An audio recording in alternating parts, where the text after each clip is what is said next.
Béni soit le nom du Seigneur. Alléluia. Amen. J'aimerais, nous exhorter un peu, appuyer un peu ça et là. Amen. Sur la nouvelle doctrine. Amen. Afin que les choses soient bien nettes et claires. Gloire à Jésus-Christ. Amen. Dans le cœur de chacun de nous. Amen. Alors j'aimerais parler sur Jésus-Christ sur la terre, au ciel et au millénium. Amen. Jésus-Christ sur la terre, au ciel et pendant le millénium. Qui est-il? Amen. Alléluia. Quel est son ministère et sa dispensation? Gloire à Jésus-Christ. Et nous allons lire quelques passages. Matthieu chapitre 16. Matthieu chapitre 16, le verset 13. Ensuite, Jean 1, 34. Jean 1, 34. Et aussi le verset 39. On lira Apocalypse chapitre 19, le verset 1 en 7. Jésus étant arrivé dans le territoire de Césarée de Philippe, demanda à ses disciples: qui dit-on que je suis, moi, le Fils de l'homme? Qui dit-on que je suis, moi, le Fils de l'homme? Alors nous retenons le Fils de l'homme. Jean 1, 34. Amen. Ici c'est Jean qui rend témoignage et on peut même remonter le verset 32. Jean rendit ce témoignage: j'ai vu l'Esprit descendre du ciel comme une colombe et s'arrêter sur lui. Amen. C'est cela. N'est-il pas merveilleux? C'est pratiquement la même chose qui s'est produite à l'arrivée au Yo.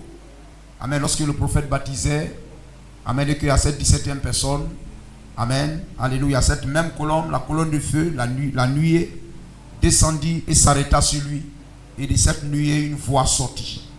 Vous comprenez cela? Amen. Jean rendit ce témoignage: j'ai vu l'Esprit descendre du ciel comme une colombe et s'arrêter sur lui. Je ne le connaissais pas, mais celui qui m'a envoyé baptiser d'eau, celui-là m'a dit. Il n'a pas dit: amen, tu verras quelqu'un venir, il s'appelle Jésus-Christ, il s'appelle ceci. Le nom n'est pas important. Amen. Mais ce qu'est cette personne, le ministère, je ne le connaissais pas, mais celui qui m'a envoyé baptiser d'eau, celui-là m'a dit: celui sur qui tu verras l'Esprit descendre et s'arrêter, c'est lui qui baptise du Saint-Esprit. Et j'ai vu et je rends témoignage, j'ai vu et j'ai rendu témoignage qu'il est le Fils de Dieu. Amen. Fils de l'homme, Fils de Dieu. Verset 49. Nathanaël répondit et lui dit: Rabbi, tu es le Fils de Dieu. Tu es le roi d'Israël. Amen. Apocalypse chapitre 19, le verset 1 en 7. Amen. Après cela, j'entendis dans le ciel comme une voix forte d'une foule nombreuse qui disait: Alléluia. Le salut, la gloire et la puissance sont à notre Dieu. Parce que ses jugements sont véritables et justes, car il a jugé la grande prostituée qui corrompait la terre par son impudicité. Et il a vengé le sang de ses serviteurs en le redemandant de sa main. Et ils dirent une seconde fois: Alléluia. Et sa fumée monte au siècle des siècles. Et les 24 vieillards et les 4 êtres vivants se prosternèrent et adorèrent Dieu assis sur le trône. Et ils disent, en disant: Amen, Alléluia. Et une voix sortit du trône, disant: Louez notre Dieu, vous tous ses serviteurs, vous qui le craignez, petits et grands. Et j'entendis comme une voix d'une foule nombreuse, comme un bruit de grosses seaux, et comme un bruit de fort tonnerre, disant Alléluia, car le Seigneur notre Dieu Tout-Puissant est entré dans son règne. Et qui est le Seigneur Dieu Tout-Puissant? Apocalypse 1, 8. Apocalypse 1, 7. Amen. Voici, il vient avec les nuées. Gloire au Seigneur. Avec les nuées, comme cela a été photographié là. Et tout œil le verra, même ceux qui l'ont percé. Et tous les tribus de la terre se lamenteront à cause de lui. Oui, amen. Je suis l'alpha et l'oméga. Et nous savons que c'est Jésus-Christ. Dit le Seigneur Dieu, c'est lui qui est, qui était et qui vient, le Tout-Puissant. Ajoute ta bénédiction à ta parole. Ordonne que, ô Dieu, en l'écoutant, nous soyons bénis et nous soyons heureux et que nous partions de ce lieu enrichis, Seigneur, de toutes tes bénédictions dans le nom de Jésus-Christ. Amen. Gloire à Jésus-Christ. Que son nom soit béni. Alléluia. Nous avons vu fils de l'homme, fils de David, et amen, fils de Dieu et fils de David, bien sûr. Amen. Roi des rois. Gloire au Seigneur. Entrant dans son règne. Béni soit le nom du Seigneur. Mais le même Jésus-Christ, le même Seigneur, mais passant d'une dispensation à une autre dispensation. Mais le même Jésus-Christ. Gloire à Jésus-Christ. Et voyez-vous, nous avons connu que, voyez-vous, la révélation est évolutive. Amen. Et dans sa progression, dans son dévoilement. Amen. La révélation veut dire dévoilement.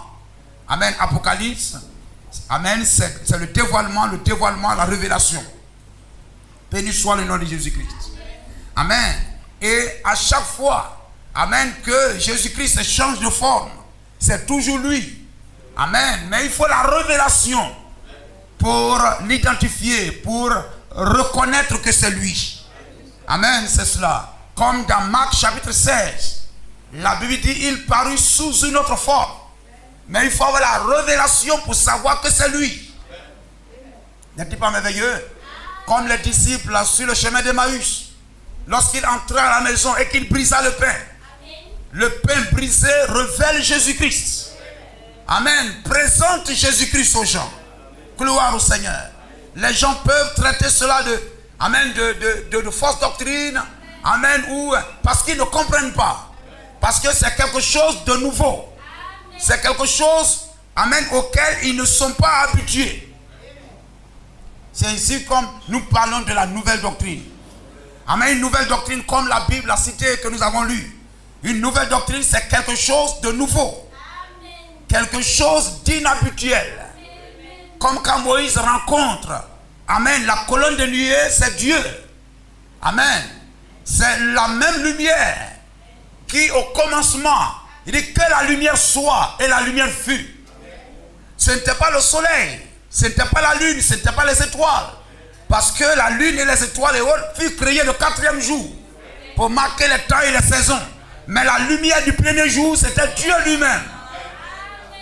Amen. C'était la première forme que Dieu prit pour se faire voir, pour se faire révéler. La lumière, la colonne de feu, un halo de lumière. Béni soit le nom de Jésus-Christ. Et si vous voyez une nouvelle doctrine, ce n'est pas quelque chose de faux, mais c'est quelque chose d'inhabituel. Quelque chose auquel les gens ne sont pas habitués. Amen. Alléluia. Une doctrine différente. Amen. C'est une doctrine qu'on n'a pas l'habitude d'entendre. Qu'on n'a pas l'habitude d'écouter. Amen. Gloire à Jésus-Christ. Alléluia. Ainsi, voyez-vous, les gens peuvent questionner qu'est-ce que c'est? Quelle est cette doctrine? Quelle est cette nouvelle doctrine? Quel est ce nouveau message que vous prêchez? Quel est ce nouveau enseignement? Quelle est cette nouvelle parole? Amen. Qu'est-ce que vous dites là, etc. Pourtant, cela sort de la Bible. Vous dites quelque chose qu'ils n'ont pas l'habitude d'entendre, qu'ils n'ont pas l'habitude d'écouter. Ils vont penser que c'est faux, mais pourtant c'est la vérité. Ce n'est pas parce que c'est différent que c'est faux. C'est différent parce que ce n'est pas à cela qu'ils sont habitués. Ce n'est pas ce qu'ils ont l'habitude de manger. Amen. J'insiste sur cela pour que nous puissions comprendre. Alléluia. Lorsque dans vos échanges, etc., mais les gens vont s'étonner, mais qu'est-ce que c'est? Ça, c'est quelle église, ça? C'est quelle église? Ce n'est pas le nom de l'église qui les, amen, qui les choque, ou bien qui les étonne, ou bien qui les surprend. Amen. Derrière, c'est quelle est cette nouvelle église? C'est quelle est cette nouvelle doctrine?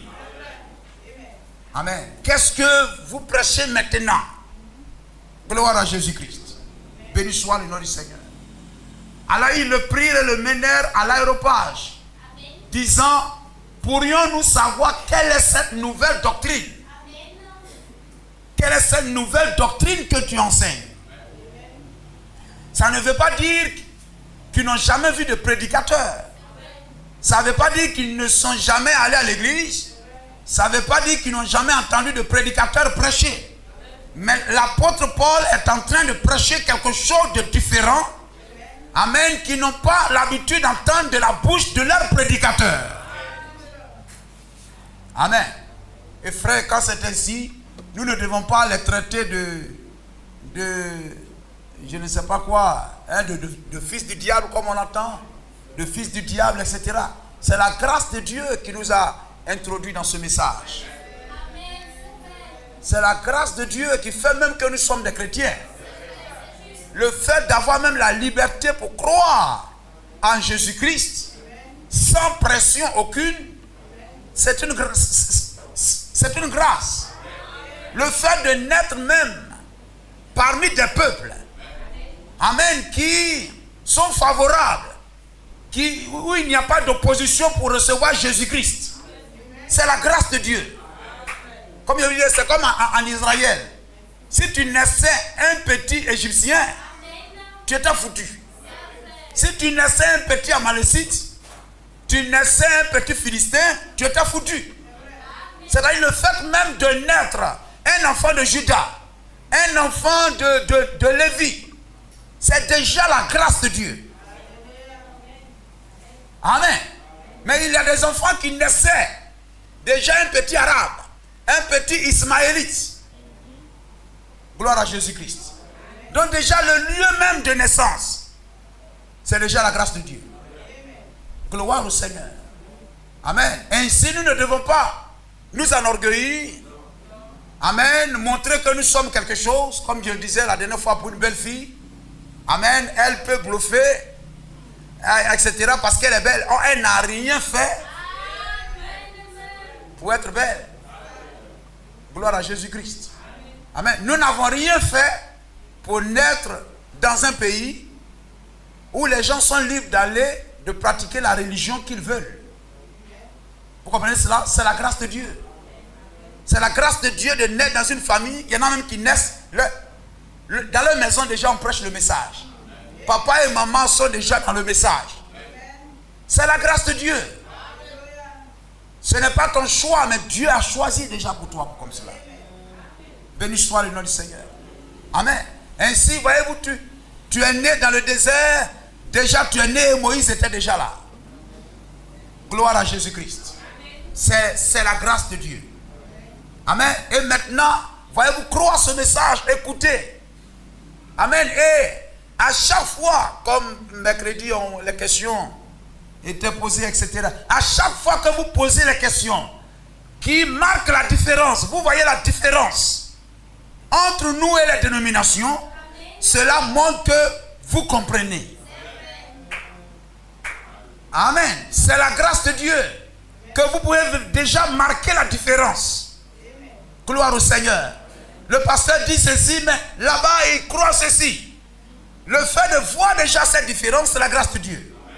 Parce que quelqu'un peut être dans une assemblée du message et il ne voit pas de différence. Pour lui, un bon assemblée de Dieu ira au ciel. Un bon catholique ira au ciel. Gloire à Jésus-Christ. Cela montre qu'il n'a encore rien compris. Amen. Mais voyez-vous, comme notre frère pose la question, mais comment ces gens qui font des miracles au nom de Jésus-Christ, ils font des miracles au nom de Jésus-Christ. Nous voyons même leur sincérité. Amen. Et vous dites qu'ils sont dans l'erreur, ils sont dans le faux. Amen. Cela montre que tu as compris la prédication. Béni soit le nom du Seigneur. Amen. Et nous te disons, oui monsieur. Gloire au Seigneur.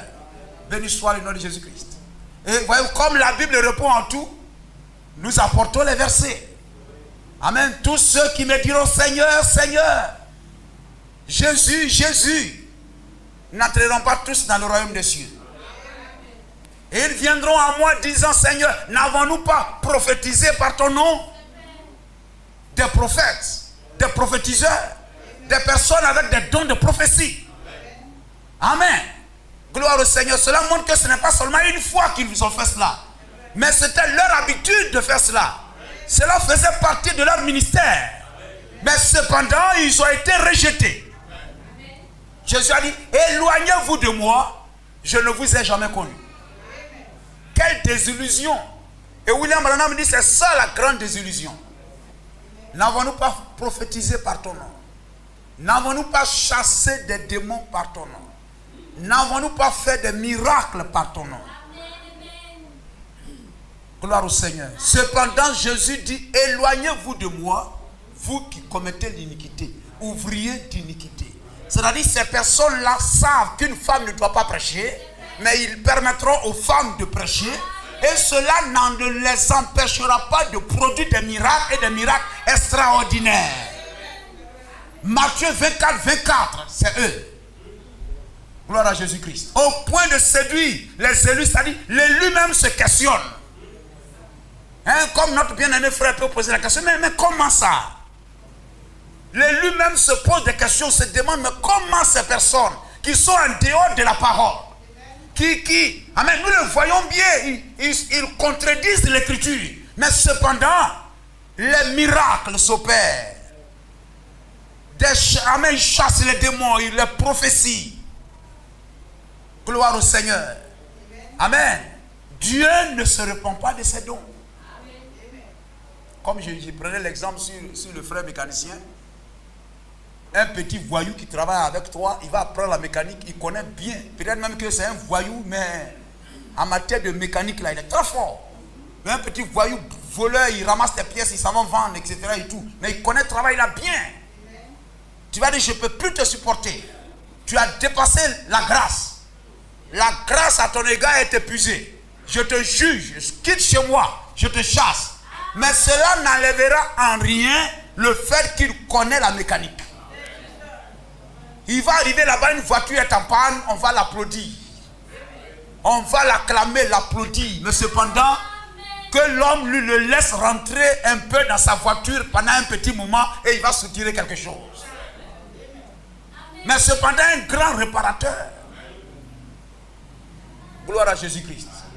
Amen. Rejetant la parole, mais cependant opérant miracle sur miracle.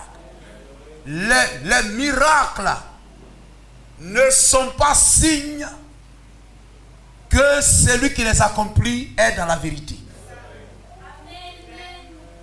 Les miracles et les prodiges, les prophéties ne signifient pas que la personne qui les produit demeure dans la vérité. Béni soit le nom du Seigneur. C'est pourquoi quand Jésus continue, Matthieu 7, 21, il continue là-bas, amen, il dit ma parole. Mais celui qui s'il ne s'appuie pas sur ma parole. Et dans Luc chapitre 9, verset 49. Luc chapitre 9, verset 49. Est-ce qu'on peut dire cela? Jean prit la parole et dit, Maître, Jésus, nous avons vu un homme qui chasse des démons en ton nom. Hein? Nous avons vu un homme qui chasse des démons en ton nom et nous l'avons empêché parce qu'il ne nous suit pas. Vous comprenez cela? Gloire au Seigneur. Il ne veut pas suivre Jésus-Christ, mais cependant, au nom de Jésus-Christ, Il accomplit des miracles là-bas. Mais il ne veut pas suivre les miracles. Il ne veut pas suivre Jésus-Christ. Mais il utilise le nom de Jésus-Christ. Il se sert de Jésus-Christ, mais il ne sert pas Jésus-Christ. Est-ce que nous comprenons cela? Il se sert de Jésus-Christ pour atteindre son objectif, mais il ne sert pas Jésus-Christ. Il ne se soumet pas, il ne suit pas Jésus-Christ. Il y avait dans Acte 13, 5 à 12, Acte 13, 5 à 12, il y avait un qu'on appelait là-bas Bar Jésus. N'est-ce pas? C'est-à-dire fils de Jésus. Amen. C'est-à-dire ces choses-là qu'il faisait, les gens pensaient même que c'était Jésus-Christ. Par Jésus, fils de Jésus. Il accomplissait des miracles extraordinaires. Mais la Bible l'appelait magicien. Et les gens étaient éblouis, fascinés. Amen. Tombaient dans l'admiration. Vous comprenez? Amen. Et c'est cela. Je l'ai dit, le miracle, c'est comme du maquillage. Béni soit le nom de Jésus-Christ. Les gens tombent dans l'admiration. Mais c'est la voix qui confirme le signe. Les miracles, ce sont les signes. Mais c'est la voix qui confirme le signe. Dans Matthieu 7, 21, 23, le fait de demeurer dans l'iniquité montre que cet homme qui accomplit ces miracles est dans l'erreur. Et il conduit ceux qui le suivent dans l'erreur. C'est la doctrine qui certifie. Amen. Les miracles qui s'opèrent. Est-ce que nous comprenons cela? Gloire à Jésus-Christ. Arrivés à Salamine, ils annonçaient la parole de Dieu dans la synagogue des Juifs. Et ils avaient Jean pour aide. En ayant ensuite traversé toute l'île jusqu'à Paphos, ils trouvaient un certain magicien. Vous comprenez cela? Amen. Oui, c'est la Bible, c'est l'œil de la Bible. C'est l'œil de la Bible. C'est l'œil du vrai prophète. C'est l'œil du croyant qui dira que cet homme que les gens encensent là, ce Kakou Sévérin ou bien quoi, cet homme là c'est un faux prophète. Mais les gens qui les suivent, etc., diront que c'est un vrai prophète. Mais celui qui regarde à travers les lunettes de la parole, dit cet homme là que vous encensez, vous élevez, c'est un faux prophète. Pourquoi? Parce que son enseignement est faux. Je l'ai dit, un faux prophète, ce n'est pas celui qui ne fait pas de miracles. Un faux prophète, c'est celui qui enseigne une fausse doctrine. Il est faux prophète parce que son enseignement est faux. Parce que prophète, c'est celui à qui la parole de Dieu vient. Amen. Donc il reçoit la parole pour la rendre. Et si la parole qui le rend est fausse, c'est un faux prophète. Amen, amen. Gloire au Seigneur. Amen. Ayant ensuite traversé toute l'île jusqu'à Paphos, il trouvait un certain magicien, faux prophète. Mais les gens ne diront pas que c'est un faux prophète. Gloire au Seigneur. Un faux prophète juif. Ce n'est même pas un faux prophète romain ou bien païen. C'est-à-dire c'est un juif. Or, en principe, le faux prophète juif, il est lapidé. Lorsqu'un homme est reconnu en Israël, etc., par les juifs, que cet homme-là, c'est un faux prophète, on le lapide et il meurt. Mais si celui-là, on l'encense, on l'acclame, on tombe, amen, dans l'admiration, on l'aime, on le permet d'exercer son ministère, c'est qu'il a été certifié comme étant un vrai prophète. Un certain magicien, faux prophète juif, nommé Bar Jésus. Un frère. Voyez-vous là, Bar Jésus, fils de Jésus. Béni soit le nom de Jésus-Christ. Qui était avec le proconsul Sergius Paulus, homme intelligent. Mais son intelligence ne lui faisait pas voir que cet homme était faux. Ça, c'était une intelligence humaine. Ce dernier fit appeler Barnabas et Saul, c'est-à-dire Paul, et manifesta le désir d'entendre la parole de Dieu. C'est-à-dire cet homme-là avait quelque part là-bas un bon cœur. Il était un prédestiné. Et le prédestiné, en lui, il y a une profondeur qui le conduit, une boussole, une profondeur qui le dirige vers la parole. C'est ça le prédestiné. Vous comprenez cela? En lui, il y a une prédisposition à reconnaître la vérité, à recevoir la vérité, à demeurer dans la vérité. Peut-être que les circonstances de la vie, les difficultés de la vie vont peut-être prendre le dessus sur lui. Mais et puis le fait dévier, comme un caillou qui est dévié dans sa trajectoire. Mais il vous dira, amen, je vis comme cela, je fais ces choses-là, mais je reconnais une chose. Ceux-là, ils ont la vérité. Ce William Branham, là, il a la vérité. C'est un prédestiné. Gloire au Seigneur. Et s'il finit par vendre son droit de naissance, gloire à Jésus-Christ. Ce dernier fut appelé Barabbas et Saul et manifesta le désir d'entendre la parole de Dieu. C'est-à-dire cet homme opère les miracles, mais dans le cœur d'un prédestiné, il n'est pas satisfait par les miracles. Ce n'est pas les miracles qui satisfassent. C'est ça? Qui satisfassent le cœur d'un prédestiné.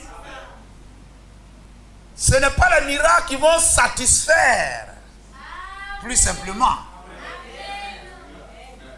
Qui vont faire du bien, qui va rendre joyeux. Amen. Alléluia, un prédestiné.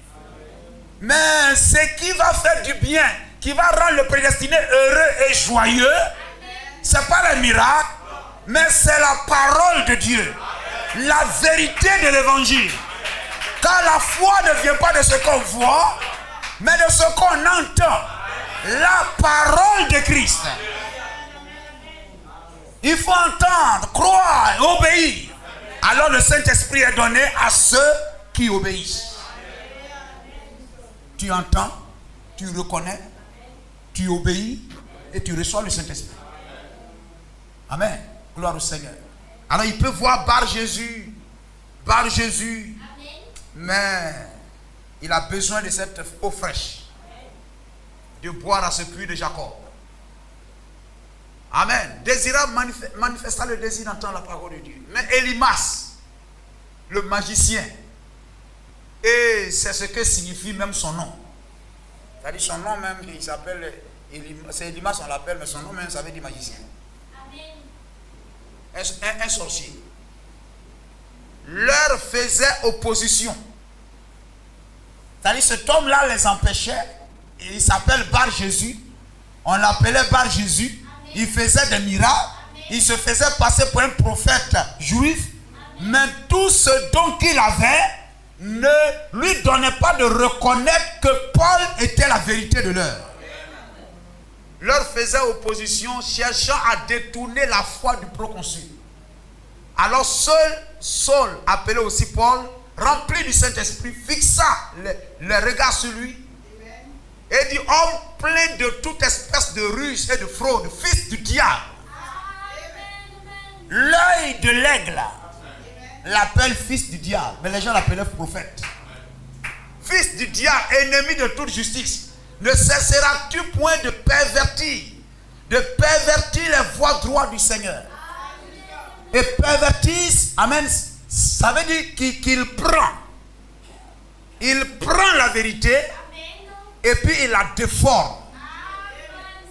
Amen, il la corrompt. Il tord, comme amen, Esaïe pouvait dire, il tord la parole du Dieu puissant. Maintenant voici, la main du Seigneur est sur toi. Tu seras aveugle. Il était déjà même aveugle. Tu seras aveugle. Et pour un temps, tu ne verras pas le soleil. Aussitôt, l'obscurité et les ténèbres tombèrent sur lui. Et il cherchait en tâtonnant des personnes. Voyez-vous, cherchant des personnes pour le guider. Amen. Ainsi aussi, voyez-vous, notre Seigneur Jésus-Christ. Alléluia. Il passe aussi d'une dispensation à une dispensation. Gloire à Jésus-Christ. Amen. Et nous devions le reconnaître à chaque fois. Amen. Alléluia. Les disciples qui avaient été avec lui et qu'il avait vu crucifié, mais il marchait là avec eux sur la route d'Emmaüs. Amen. Mais il ne le reconnut pas jusqu'à ce qu'il brise le pain. Alors la Bible dit, leurs yeux s'ouvrirent. Alors il reconnut que c'était lui. Donc le même Jésus à la croix, le même Jésus sur le chemin, c'est le même Seigneur Jésus-Christ. Béni soit le nom du Seigneur. Amen. Et voyez-vous, William Branham nous parle du Jourdain à la croix. Voyez-vous, de la croix, amen, jusqu'à l'enlèvement. Gloire au Seigneur. Amen, Jésus-Christ sur la terre, Jésus-Christ au ciel, Jésus-Christ pendant le millénium. Mais c'est le même Seigneur Jésus-Christ. Amen. Et sur la terre, il était l'agneau. Il était l'agneau de Dieu. Et sur la terre, il accomplissait l'œuvre du Dieu dans la chair humaine. Accomplissait l'œuvre du parent rédempteur. Offrant son propre corps, qu'on appelle agneau. L'agneau n'est plus un animal, c'est devenu un homme. Dieu lui-même, offrant son propre corps, son propre sang, l'agneau de Dieu, pour racheter ses enfants. Ce que nul ne pouvait faire. Psaume 49, versets 7 à 9.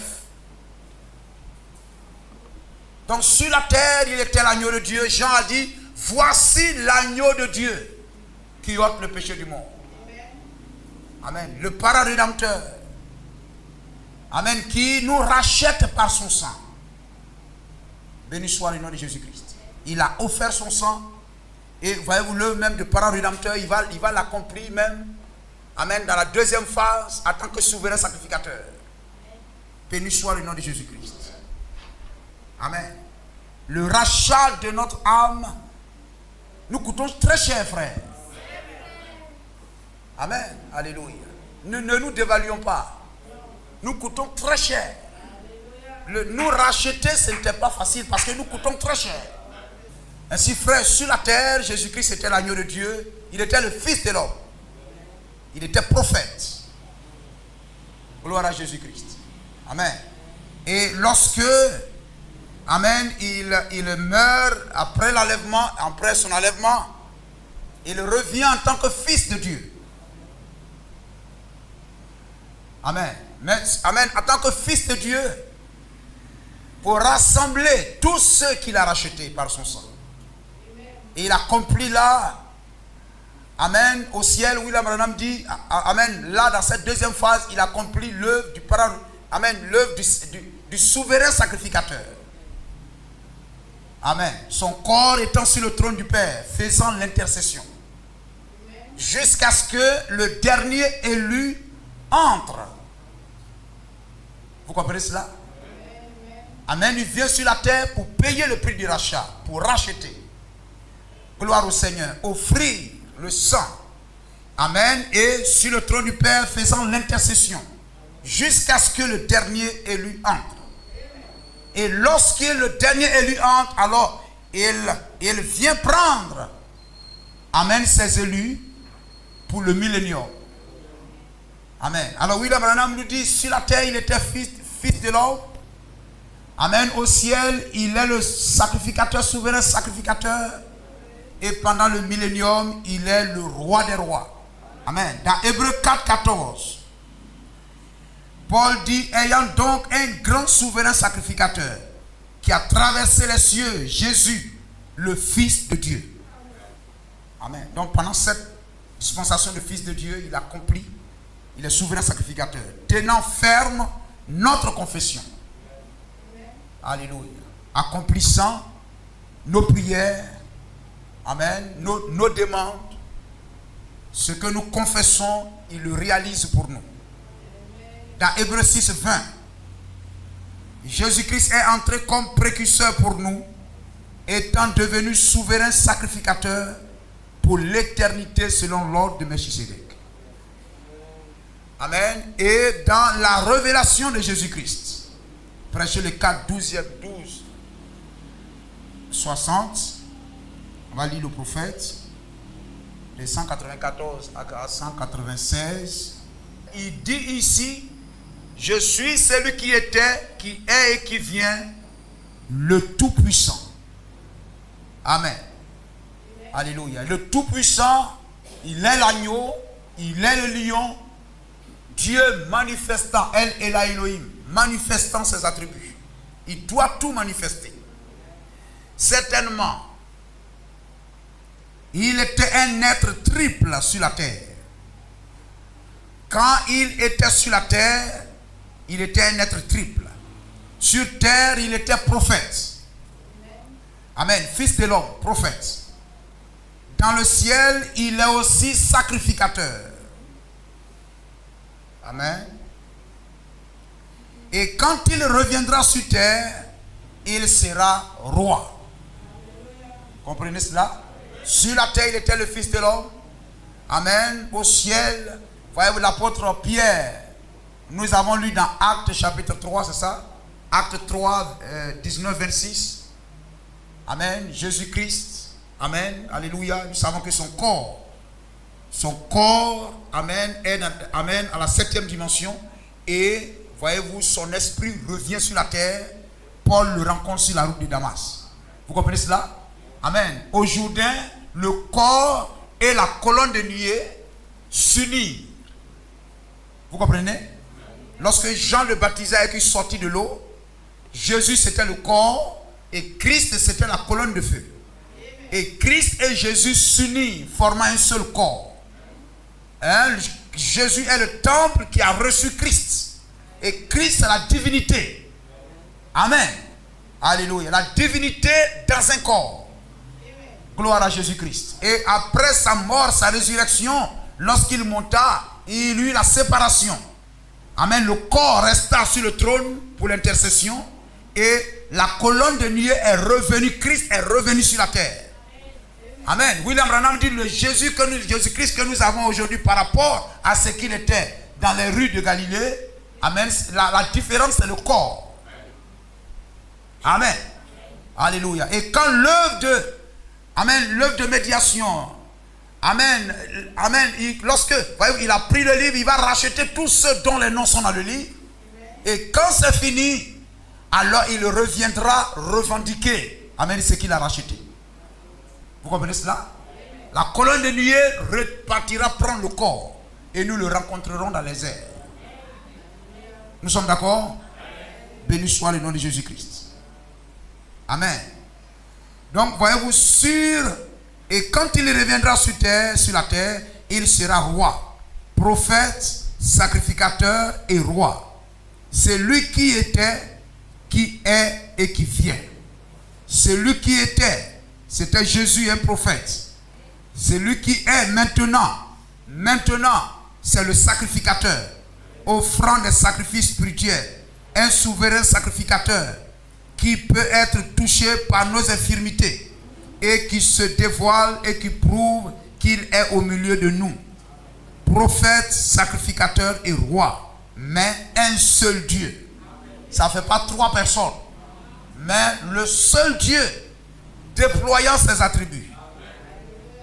Quand il était sur la terre, il était prophète, il était la parole, le témoin fidèle. Amen. Le témoin fidèle. Comme l'appelle la Bible un peu plus loin, le témoin fidèle, c'est le prophète. Gloire au Seigneur, on peut sortir un peu puis revenir.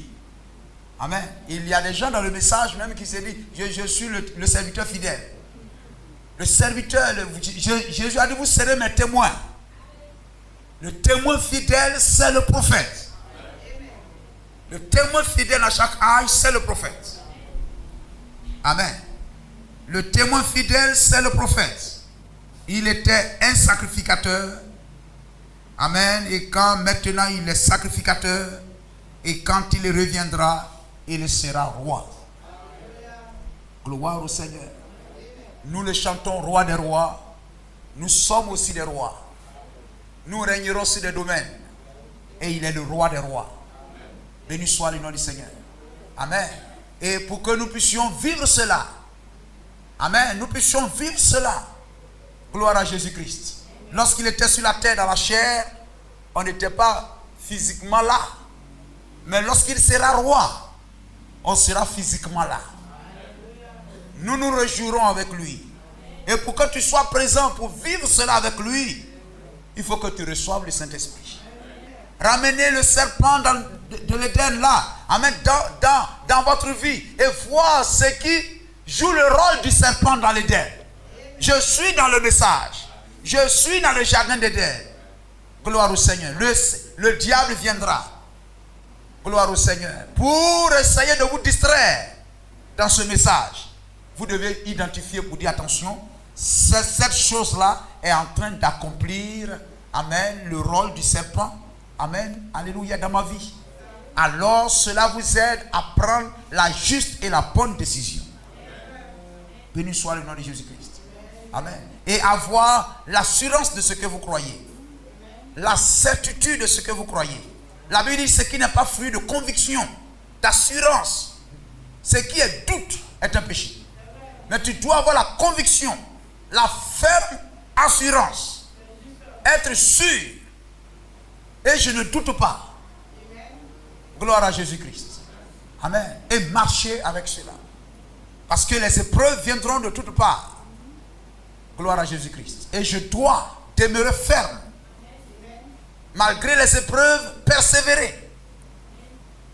Gloire au Seigneur. Parce que qui persévérera jusqu'à la fin pour être sauvé? C'est celui qui demeure à la vérité. C'est celui qui a la vérité. C'est celui qui tient la parole. Parce que le soldat que nous sommes, le soldat, amen, il doit avoir une épée dans sa main. David a dit non, ces casques lourds, ces métaux lourds de Saül, etc. Non, non, non, je n'ai pas besoin de ces choses-là. J'ai besoin de mes 5 pierres. Si je peux prendre la pierre et le projeter contre l'ennemi, et ces pierres sont sorties du ruisseau, amen, sont sorties du torrent. Ce sont les pierres qui sortent de l'eau. L'eau te donne l'arme de la victoire. Amen. C'est dans l'eau que tu trouves l'arme de la victoire. Amen. Gloire à Jésus-Christ. C'est dans l'eau, c'est dans la parole. Et le soldat doit avoir l'épée à sa main. Et tu dois tenir ce message. Personne ne viendra dire quelle est cette nouvelle doctrine, qu'est-ce que c'est? Parce que quelquefois le combat même se passe dans le cœur. Le diable va chercher à te faire douter de la parole. Amen. Alors l'épée dans ta main ne servira à rien. Mais la force doit te puiser de l'intérieur. Gloire au Seigneur. Amen. C'est la conviction qui vient de l'intérieur qui te donnera de tenir bien l'épée. De tenir bien la parole. Et la main, c'est la foi. Gloire au Seigneur. À moi, il y a cette assurance. La foi est une ferme assurance. Tu tiens le message. Tu ne doutes pas. Quel que soit ce que les gens vont dire, qu'est-ce que c'est là, Manou, etc. Tu dis ça, c'est la manne du jour. C'est la vérité. Gloire au Seigneur. Amen. Tu tiens l'épée fermement. Alléluia. Et tu agites cette épée-là. C'est-à-dire que tu dois faire vivre le message. Tu dois être une parole vécue. Amen. Comme William Branham le dit. Alléluia. Amen. Tu dois être une parole vécue. Agiter cette parole. Et William Branham dit, amen, le croyant qui saisit cette épée et qui devient un avec la parole, il est un tonnerre. Et quand le tonnerre gronde, tout le monde attrape sa tête. Le tonnerre impose son autorité. Amen. Et lorsque vous obéissez à la parole, vous êtes un avec la parole, vous avez l'autorité. Jésus a dit, je vous ai donné l'autorité. Et vous deviez l'exercer. Quelle que soit votre taille, vous n'êtes pas le pasteur, vous n'êtes pas, amen, tel. Ça fait 1 an, 2 ans que vous êtes à l'église, etc. Mais vous avez été enrôlé, comme Paul le dit. Recruté comme un soldat de Jésus-Christ. Amen. Et tu dois tenir. Il y a une épée pour chaque personne. Lorsque William Branham tenait l'épée, il dit l'épée tenait bien dans ma main. C'est-à-dire que ce n'était pas une épée pour tout le monde. Mais c'était une épée spécialement conçue selon la taille de sa main. Donc chacun de nous, amen, a une foi spéciale et particulière. Tu ne dois pas dire non, moi je voulais avoir l'épée de l'autre. Non. L'épée que Dieu te donne, amen, c'est selon la foi que tu as. Tiens cette épée-là. Selon ce que tu comprends. Peut-être que tu ne comprends pas comme tout le monde.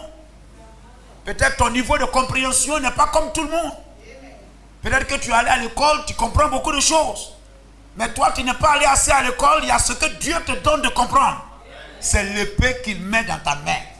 Et quelle que soit ta position dans cette armée, amen, regardez, même dans l'armée, ce n'est pas à tout le monde qu'on donne toutes les armes. Mais on donne une arme à telle personne et on donne une autre arme à cette personne dans la même guerre. Et chacun a sa place. Et selon ce que tu comprends, le niveau de ta compréhension, c'est Dieu qui t'a envoyé ici. Et Dieu te donne de recevoir cette épée-là, qui n'est pas la même que celle de ton frère ou de ta soeur. Amen. Et l'épée qu'il t'a donnée, personne ne sera tenté au-delà de sa foi. Si tu ne seras pas tenté au-delà de ta foi, gloire au Seigneur, ça veut dire que tu ne mèneras pas une guerre au-delà de l'épée qui est dans ta main. C'est-à-dire l'épée qui est dans ta main, tu vaincras l'ennemi avec cela. Ça tient bien dans ta foi. Tu reçois la parole qui s'ajuste bien dans ta foi. Que Dieu nous garde fidèles. Dieu nous donne d'être fidèles et qui nous conduit dans sa parfaite volonté. Que Dieu vous bénisse.